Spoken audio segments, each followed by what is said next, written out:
जय जय शङ्कर हर हर शङ्कर जय जय शङ्कर हर हर शङ्कर जय जय शङ्कर हर हर शङ्कर जय जय शङ्कर குரு தெய்வத்தின் குரல் 4ஆம் பாகம். குருகுலம், கட்டிகாஸ்தானம், புராணம். வேத உப்பாங்கங்களில் புராணம் என்பது தற்காலத்தில் உபன்யாசங்கள், பிரவச்சனங்கள், ஹரிகதைகள் ஆகியன பரவி இருப்பதால் ஓரளவு நன்றாக பிரகாசிப்பதாக தோன்றுகிறது. ஆனாலும் இங்கேயும் கூட ஆழ்ந்து பார்த்தால் 18 புராணங்களில் பல கொஞ்சம் கூட பிரச்சாரத்துக்கு வரவில்லை என்பதும், உப புராணங்களும் ஸ்தல புராணங்களும் ரொம்பவும் மங்கிக் கொண்டே வருகின்றன என்பதும் தெரியும். இவற்றிலும் இருக்கப்பட்ட ஓரிரு பண்டிதர்களை ஆதரித்து அவர்கள் புதிதாக பண்டிதர்களை உண்டாக்கும்படியாக சிஷ்யர்களை ஏற்படுத்தி கொடுத்து அதற்கான சகாயங்களை செய்ய வேண்டும். பூர்வ மீமாம்சை, தர்க்கம், அதாவது நியாயசாஸ்திரம், தர்மசாஸ்திரம் முதலான மற்ற உப்பாங்கங்களுக்கும் இப்படியே ஏற்பாடு பண்ணணும். இவற்றில் நம் ஆச்சார அனுஷ்டானங்களை சொல்லிக் கொடுக்கும் தர்மசாஸ்திரம் நம்முடைய வாழ்க்கையை நிஜமான பாரத பண்பாட்டின் படி வாழும் வாழ்க்கையாக ஆக்குவதற்கு ரொம்பவும் முக்கியம். ஆனால் அறிவு ரீதியில் வித்யை என்று பார்க்கும்போது மீமாம்சா சாஸ்திரத்தையும் தர்க்க சாஸ்திரத்தையும் பிரச்சாரப்படுத்துவது முக்கியமாகிறது. ஆகம சாஸ்திரம் இதெல்லாம் போக மந்திர சாஸ்திரம் என்பது அது பாட்டுக்கு ஒரு சமுத்திரமாக விரிந்து கிடக்கிறது. அதில் மந்திர மகோததி என்றே ஒரு புஸ்தகத்துக்கு பெயர். மகோததி என்றால் மகா சமுத்திரம். மந்திர சாஸ்திரத்தோடேயே ஆகம சாஸ்திரம் வருகிறது. மந்திர பூர்வமாக தெய்வ சாநித்தியத்தை உண்டாக்கி தரவே ஏற்பட்ட ஆலயங்களை பற்றிய விஷயங்கள் ஆகம சாஸ்திரத்தில் இருப்பவைதான். ஆலயம் எப்படி கட்டுவது, மூர்த்திகளை எப்படி பிரதிஷ்டை செய்வது, பூஜை எப்படி, எந்தெந்த மூர்த்திக்கு எப்படி எப்படி வழிபாடு என்றெல்லாம் நிறைய சமாச்சாரங்கள் ஏராளமான ஆகமங்களில் சொல்லப்பட்டிருக்கின்றன. அத்தனை பொதுஜனங்களையும் பரமாத்மாவோடு சேர்த்து வைப்பது ஆலயம்தான். அதனாலேயேதான் இந்த சாஸ்திரத்தை விசேஷமாக விளங்க செய்ய வேண்டும் என்பதில் எனக்கு ரொம்பவும் அக்கறையும் கவலையும் இருக்கின்றன. அதனால்தான் தற்போது இருக்கப்பட்ட விஷயஜர்களான சிவாச்சாரியர்கள், பட்டர்கள் ஆகியவர்களை தருவித்து ஆகமத்துக்கு பிராதானியம் கொடுத்து சில வருஷங்களாக பெரிய சதஸ்கள் நடத்துவது. அரசாங்கத்திலும் ஆகம கலாசாலைகள் வைத்து ஊக்கம் தந்திருக்கிறார்கள்.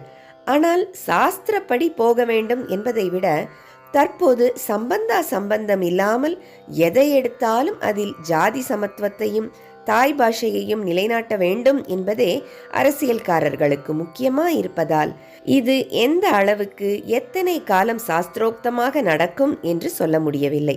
இந்த சாஸ்திரங்களிலும் குருகுல முறையில் ஒரு பட்டரிடமோ சிவாச்சாரியரிடமோ 4 பசங்கள் படிக்கும் ரீதியில் ஏற்பாடு செய்தால் ஆகம சாஸ்திரங்கள் அவற்றின் ஒரிஜினல் ஸ்பிரிட்டோடு, அதுதான் அவற்றின் நிஜ ஸ்பிரிட்டும் பிரகாசிக்கும்.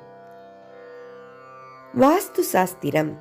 ஆகமத்தில் கோயில் கட்டுவது பற்றி வந்தாலும் கோயிலை ஊரிலே எங்கே அமைப்பது, அந்த ஊரையே எப்படி அமைப்பது, அதில் வீடுகளை எப்படி அமைப்பது, அந்த வீடு ஒவ்வொன்றையும் எப்படி அமைப்பது என்பதையெல்லாம் சொல்ல பிராச்சீனமாக வாஸ்து சாஸ்திரம் என்று ஒன்று தனியாக இருக்கிறது. காற்றும் வெளிச்சமும் இருக்கிற விதத்தில், குடி தண்ணீர் கிடைக்கிற விதத்தில், கழிவு நீர் ஓடுகிற விதத்தில் வீட்டையும் ஊரையும் நிர்மாணம் செய்தால் மட்டும் போதாது. இதை மட்டுமேதான் இன்று கவனிக்கிறார்கள், அல்லது கவனிப்பதாக பேர்.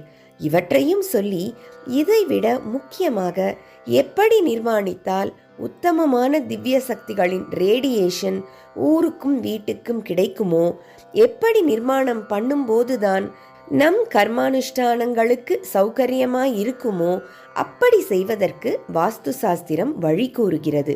கூடம், தாழ்வாரம், முற்றம் முதலியவை கூடாது என்று ரூமாக கட்டினால் ஔபாசன புகை எப்படி வெளியே போகும்? அனுஷ்டானத்துக்கு ஏற்றதாக வீட்டு அமைப்பு இருக்க வேண்டுமானால் வாஸ்து சாஸ்திரப்படிதான் செய்ய வேண்டும். சில்ப சாஸ்திரம். ஆலய நிர்மாணம் என்ற உடனேயே சில்ப சாஸ்திரமும் வந்துவிடுகிறது.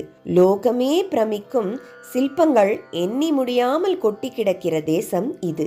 சித்த விகாரத்தை உண்டு பண்ணுவதற்கில்லாமல் சித்தத்தை சுத்தம் செய்வதற்காக தெய்வ சம்பந்தமாக்கப்பட்ட சில்பங்கள், கல்ச்சுரல் ஹெரிட்டேஜ், அதாவது பண்பாட்டு பிதுரார்ஜிதம் என்று இவற்றை புகழ்ந்து விட்டால் போதாது. சிற்பிகளுக்கும் ஸ்தபதிகளுக்கும் ஊக்க உற்சாகங்களை தந்து கௌரவப்படுத்தி அவர்களிடம் பல பேர் போய் கற்றுக்கொள்ள தூண்டுதல் தர வேண்டும். இதை தெரிவிக்கவே ஆகம சதஸில் இவர்களையும் வரவழைத்து முக்கியத்துவம் தருகிறோம். நாங்கள் ஆரம்பித்த பின் ஈஸ்வரனும் கண்ணை திறந்து பார்த்ததில் நாங்கள் ஆரம்பித்ததும் அவனுடைய அனுகிரக பலத்தில்தான் நிறைய ஜீர்ணோத்தாரண பணிகள் நடந்து புது புது கோவில்களும் தினம் தினம் உண்டாகி கொண்டிருப்பதால் சில்ப சாஸ்திரத்துக்கும் அது தெரிந்த சிற்பிகளுக்கும் சில்ப சாஸ்திர போதனைக்கும் கொஞ்சம் நல்ல தசை ஏற்பட்டு கொண்டிருக்கிறது. இதற்கும் கவர்மெண்டில் பள்ளிக்கூடம், பயிற்சி சாலை வைத்திருக்கிறார்கள்.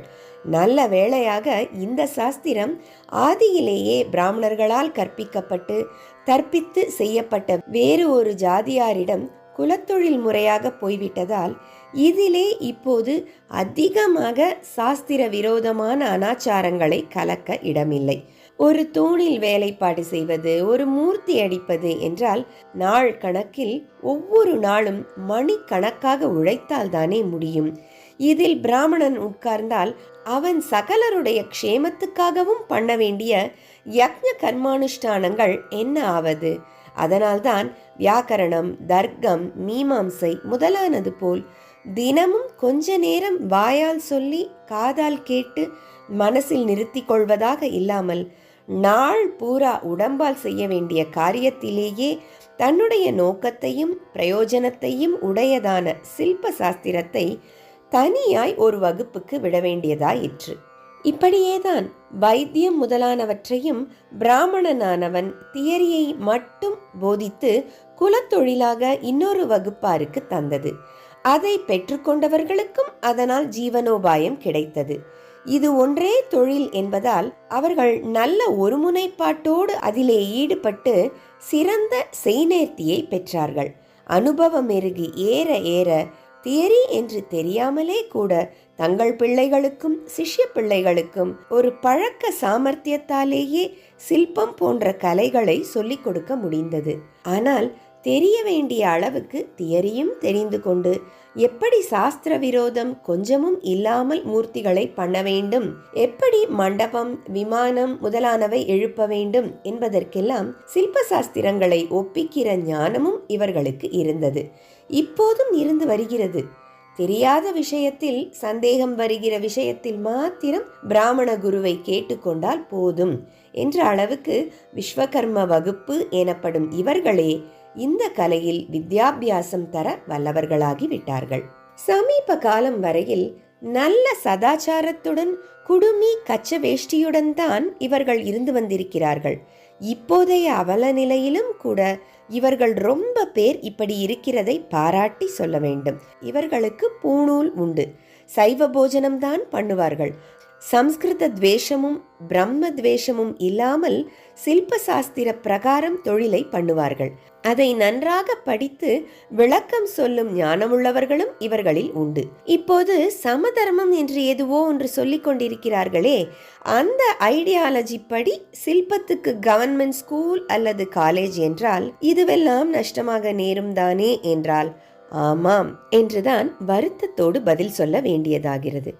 பின்னே இதில் அனாச்சாரம் அதிகமாக வராது என்றீர்களே என்றால் அதிகமாக வராது என்றேனே ஒழிய வரவே வராது என்று சொல்லவில்லையே. காரணம், வேத சாஸ்திராபியாசத்துக்கு உள்ளது போல் அவ்வளவு கடுமையான நெறிகள் இதை கற்றுக்கொள்வோருக்கு இல்லை. நெறி கடுமையா இருக்கத்தான் தோஷம் ஏற்படவும் அதிக சான்ஸ் உண்டு. மேலும் ஆச்சாரத்திலே கொஞ்சம் முன்னே பின்னே இருப்பவர்கள் சிற்பக்கலை கற்றுக்கொண்டு மூர்த்திகள் அடித்து கோயில்கள் கட்டினாலும் கூட அந்த கோவில்களுக்கு கும்பாபிஷேகம் பண்ணி மூர்த்திகளை பிரதிஷ்டை செய்யும் பொழுது சகல அனாச்சாரங்களும் மந்திரபூர்வமாக நிவிருத்தி செய்யப்படுவதால் நடுவில் ஏற்பட்ட தோஷங்களும் போய்விடுவதாக திருப்திப்படலாம். ஜெய ஜெய சங்கர. ஹர ஹர சங்கர. மகா பெரியவா சரணம். जय जय शङ्कर हर हर शङ्कर जय जय शङ्कर हर हर शङ्कर जय जय शङ्कर हर हर शङ्कर.